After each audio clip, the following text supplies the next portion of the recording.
gerakan para habaib lebih berbahaya daripada teroris? Apa yang membuat KRAT Fakih Wira Hadiningrat sampai mengucapkan kalimat sekeras itu?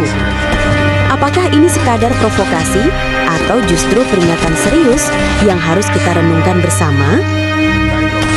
Bagaimana sebenarnya cara gerakan ini bekerja dan mengapa dianggap mampu mengancam ketahanan bangsa lebih dalam dari sekadar teror bersenjata?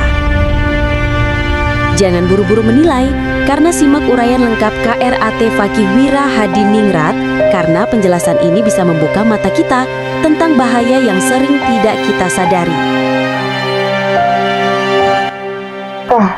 Sesuai tema pada malam hari ini, apakah benar gerakan Habib ini lebih berbahaya dari teroris? Pasti. Kalau kita menghadapi teroris yang ada kan kebencian, dendam, betul nggak?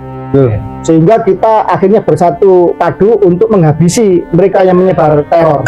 Tetapi gerakan Habib ini adalah merupakan infiltrasi, merupakan perbudakan spiritual yang jauh lebih berbahaya. Karena apa? Karena dengan masuk ke spiritual kita disihir, digendam, katanya begitu. Kita ditipu daya untuk mencintai mereka, kan begitu. Karena apa? Rasulullah menyebut pengikutnya sebagai sahabat. Sahabat itu setara, egaliter. Sahabat itu definisinya bertemu dan berpisah karena Allah. Tetapi habaib ini menyebut dirinya Habib dan menyebut pengikutnya sebagai muhibbin, artinya para pecinta. Kalau sesuatu itu kita mencintai, seseorang mencintai sesuatu, maka dia kebahagiaan mencinta. Kebahagiaan mencinta itu berharap kebahagiaan memberi, bukan kebahagiaan menerima. Sehingga Habib ini menuntut kepada pengikutnya, kepada para muhibbinnya untuk berkorban seluas-luasnya, untuk berkorban jiwa raga untuk diri mereka. Dengan apa? Iming-iming kunci surga dan syafaat Nabi. Pada akhirnya apa? Jangan heran ketika kemudian minyak 10.000 menjadi 2 juta. Ketika kemudian surban yang sudah apek ya, bekasnya Habib dijual sampai 50 juta. Kemudian mereka mendalu dari rumah ke rumah, bukan hanya istri dari jamaah yang dibawa lari atau dinodai, sampai anak gadisnya pun dinikasiri. Wallahu a'lam bishawab. Semoga ini menjadi peringatan bagi kita semua, tidak terjadi hal yang sama. Terus apakah kejahatan haplogrup G dari klan Ba'alwi ini hanya terjadi di Nusantara? Berdasarkan catatan sejarah, berdasarkan artefak tes DNA dari orang-orang berhaplogrup G, memang mereka ini ras jahat. Haplogrup G dari klan Ba'alwi ini telah diisbat oleh salah satu situs Yahudi internasional bernama jewishdna.net. Pernah kita glorifikasi, pernah kita angkat, untungnya kita screenshot sehingga kita sebarkan. Sekarang situs itu sulit dibuka kecuali kita mendaftar dulu, kecuali kita menjadi anggotanya Yahudi Internasional, baru kita bisa buka situs itu sekarang. Tapi alhamdulillah sudah pernah kita screenshot bahwa 2 sampel Ba'alwi, yaitu Jamalulel dan Asegaf, telah diisbat diakui sebagai bagian dari keluarga besar Yahudi Internasional. Secara genetik ya, secara agama mungkin mereka Islam, artinya mereka Yahudi kripto, gen Yahudi tetapi beragama di luar Yahudi, namanya Yahudi kripto. Terus kita nyebut Yahudi. Yahudi kan adalah agama yang dianut oleh orang Israel, kan begitu? Adalah suatu keyakinannya orang Israel. Israel itu nama lain dari Yakub. Yakub putra Ishak, Ishak punya putra Ibrahim. Harusnya kan J1. Haplogrup Y DNA-nya, kromosom Y-nya, garis lurus laki-laki atau paternalnya, sebagaimana keluarga Alul Bait Nabi, keturunan Hasan Husain atau keturunan Ali, kan begitu seharusnya. Ternyata mereka kok G. Lah ini ternyata dari banyak kajian, termasuk Philip Kotler, termasuk siapa itu yang Ernest Renan dan lain sebagainya, banyak kajiannya. Bisa dicari bukunya juga bertebaran tentang studi Khazarian. Ada sebuah suku di antara Laut Kaspia sama Laut Hitam. Itu kalau di dalam surat Al-Kahfi, dalam kajian interpretasi atau kupasan dari Syekh Imran Hussein, seorang pakar eskatolog ilmu akhir zaman, itu mengatakan bahwa Iskandar Zulkarnain ketemu dengan Ya'juj Ma'juj. Artinya suku bangsa akan membuat kerusakan sampai membuat dinding, membuat pembatas. Sebenarnya itu kata sanepo atau kiasan. Bahwa waktu itu memang didemarkasi sama kekuatan Iskandar Zulkarnain tentang kejahatan mereka. Artinya apa? Ya'juj Ma'juj adalah bangsa manusia seperti kita. Jadi orang-orang di situ itu tempat namanya Kaukasus atau Kaukasia. Itu ada sebuah suku bangsa perampok yang itu merampok di jalur sutra. Itu jalur sutra itu jalur yang dalam peradaban dunia, jalur yang paling yang paling strategis perdagangan dari Asia, terutama Tiongkok Raya, itu menuju ke Eropa, menuju ke Timur Tengah. Nah, di situ mereka tinggal di situ untuk menjadi bangsa perampok. Kemudian setelah mereka kuat, kaya, mereka mendirikan kerajaan namanya kerajaan Khazar. Ini bisa kita ketahui nyata, ada buktinya, ada surat korespondensi antara Raja Khazar dengan Perdana Menteri yang asli Yahudi Abrahamik, yaitu Hasdai bin Saprud di Andalusia di Spanyol pada zaman Sultan Abdurrahman Ad-Dakhil. Pada saat itu ada korespondensi, dia mencari Perdana Menteri Andalusia ini, dinasti Umayyah Andalusia ini itu mencari keluarga Yahudi. Ternyata dia mendapatkan info ada kerajaan Yahudi di Kaukasus. Dia bertanya, apakah Anda keturunan Ibrahim dari jalur mana? Dia mengatakan, Raja Khazar ini, saya beragama Yahudi karena kami hidup di antara bangsa Kristen dan bangsa Islam. Kami ingin netral, intinya gitulah intinya. Dan dia mengatakan kami bukan keturunan dari Ibrahim, tetapi dari Nuh, dari Yafet, macam itu. Nah, artinya mereka ini terkonfirmasi memeluk agama Yahudi, tapi Yahudi abal-abal, Yahudi KW, Yahudi palsu, yang sekarang banyak tinggal di Israel. Nah, orang Israel itu bisa memprint daging. Anda mau makan daging sapi, mau makan daging domba, daging onta, daging kelinci, mereka bisa memprint dengan rasa yang lebih enak karena dari rakitan mereka menemukan cara untuk merakit daging. Saking hebatnya teknologi di Israel, tetapi mereka mengharamkan tes DNA karena bocor DNA-nya putranya si Benyamin Netanyahu, ternyata haplogrupnya adalah haplogrup Yahudi Khazar, keturunan Eropa, haplogrup R, sama seperti si Rumel Abbas sama si Tubagus Ibrahim itu, si Tubagus palsu yang tinggal di Banten itu haplogrup R itu. Sama dengan si Benyamin Netanyahu. Jadi si Rumel kalau bohong ya ngarang-ngarang, dia ngaku historian, cuma kuliah 2 SKS, wajar lah karena memang dia sama DNA-nya dengan si Benyamin Netanyahu itu. Tadi gitu, nggak usah kaget. Ras itu membawa sifat.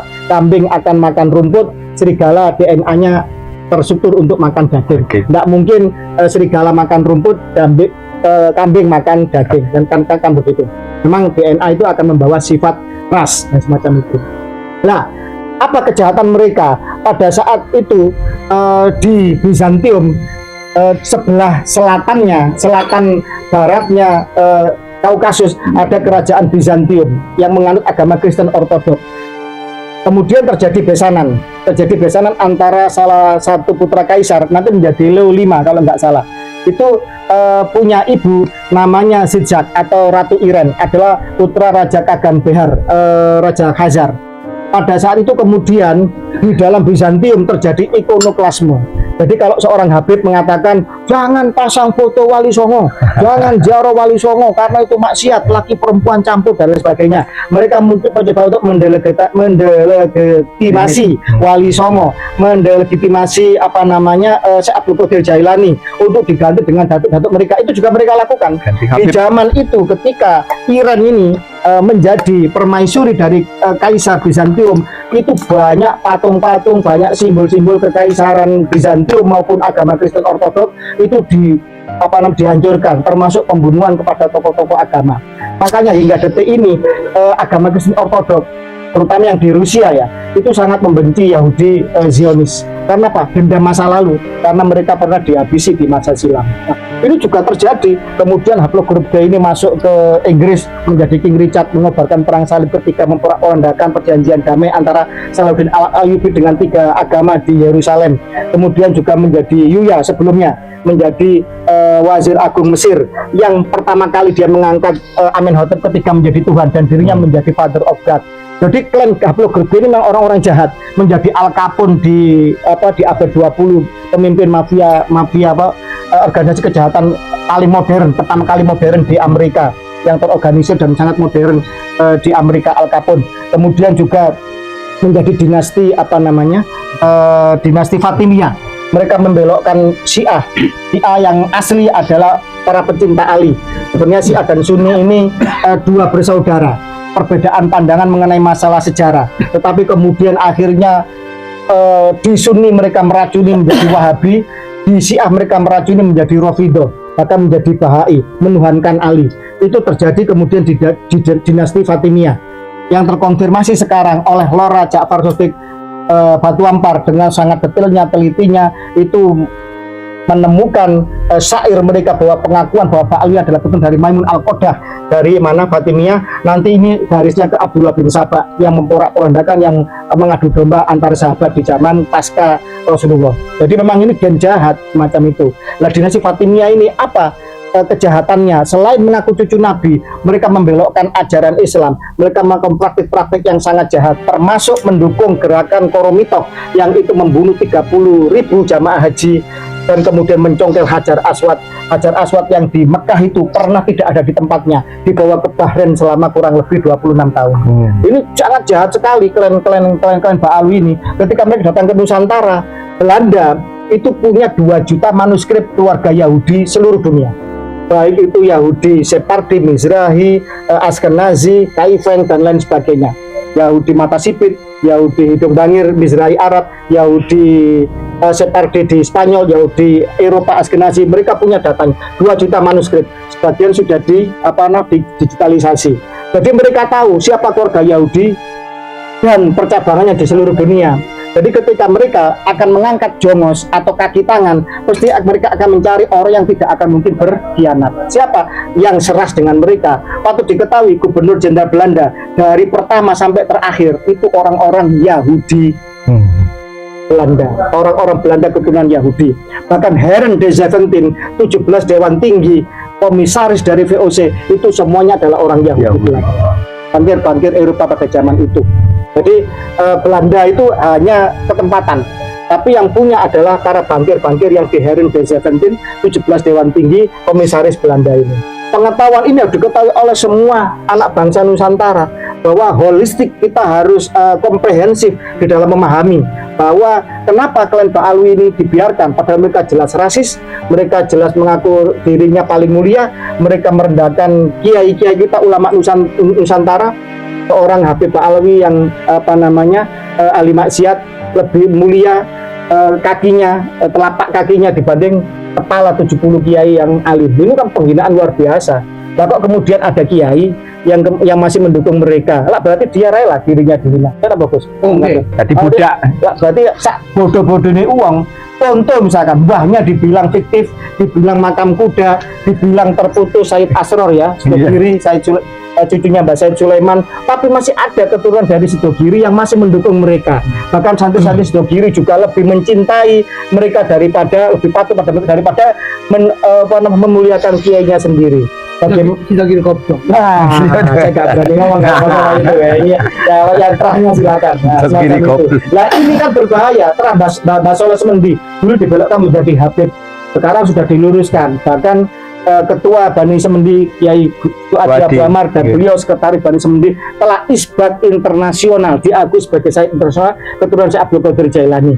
Oleh keluarga Cirebon juga nyambung secara kolaborasi data manuskrip lokal maupun di kerajaan Ahlul Balad di Cirebon maupun nyambung. Tetapi masih ada keluarga Mbah Semendi yang masih ngeyel dengan data palsu, masih ngeyel dengan timeline sejarah yang mustahil, yang itu sebenarnya menabrak banyak hal.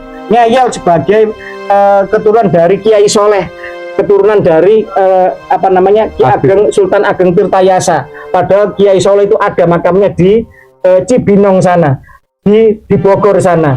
Nah, kalau mencangkok ke sana kan marah, cucunya ada, keturunannya ada. Nah, sudah menjadi mulia di sini Mufti Agung kok masih dibelokkan ke sana. Ini saya nggak habis pikir. Muhibbin ini bagaimana? Apakah mereka ini tidak menggunakan akal? Mereka kiai, alim, mereka biasa basil masail. Kenapa kok mereka kemudian masih muda ditipu dan dibelokkan? Ya mungkin karena inlander tadi itu, karena mentalitas terjajah, mentalitas budak tadi itu, sehingga untuk mempertanyakan takut tidak selamat di akhirat, takut nggak dapat syafaat. Dawuhnya Yai Huda, Iya. Muhyiddin itu akali dele selit deh. Habib takut tes DNA, Muhyiddin apa? Habib wajib tes DNA, Muhyiddin wajib tes apa? Tes otak ya. Katanya gitu. Itu aja bisa saya sampaikan Iya. untuk pancingan, nanti kita